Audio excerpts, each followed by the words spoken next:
24 breaking. മോഡലിംഗിന്റെ മറവിലെ sex racket സംഘം 5 വർഷമായി പ്രവർത്തിക്കുന്നു പോലീസ്. കോവിഡിന് ശേഷമാണ് സംഘം സജീവമായത്. യുവതികളുടെ വീട്ടിലടക്കം പോയി തെറ്റിദ്ധരിപ്പിച്ച് വിദേശത്തേക്ക് കടത്തിയത് ശ്രീകുമാർ എന്ന ബിലാലാണെന്നും പോലീസ് കണ്ടെത്തി.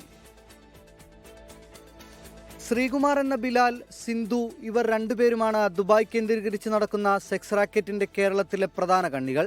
രണ്ടുപേരും ദുബായിൽ വെച്ച് പരിചയപ്പെടുന്നത് കോവിഡിന് ശേഷം. പിന്നാലെയാണ് ഇവന്റ് മാനേജ്മെന്റ് കമ്പനിയുടെ മറവിൽ യുവതികളെ വിദേശത്തേക്ക് എത്തിക്കുന്ന ചതിക്കുഴി വെട്ടിയത്. യുവതികളെ വിളിക്കുന്നതിന് വേണ്ടി മാത്രം നിരവധി സിം കാർഡുകളാണ് ബിലാൽ ഉപയോഗിച്ചിരുന്നത്. ഇയാളുടെ നിരവധി ബാങ്ക് അക്കൗണ്ടുകൾ പോലീസ് കണ്ടെത്തിയിട്ടുണ്ട്. അന്വേഷണം അടുത്ത ഘട്ടത്തിലേക്ക് കടക്കുകയാണ്.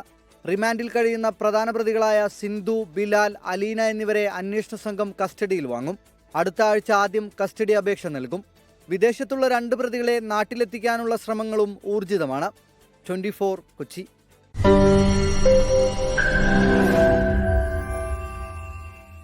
ലോകത്തെവിടെയായാലും ഏത് സമയത്തും 24 വാർത്തകളും ഓഗ്മെന്റഡ് റിയാലിറ്റി പാക്കേജുകളും എക്സ്പ്ലെയിനറുകളും വിശദമായി കാണാൻ ഞങ്ങളുടെ യൂട്യൂബ് ചാനൽ നിങ്ങൾക്ക് സബ്സ്ക്രൈബ് ചെയ്യാം.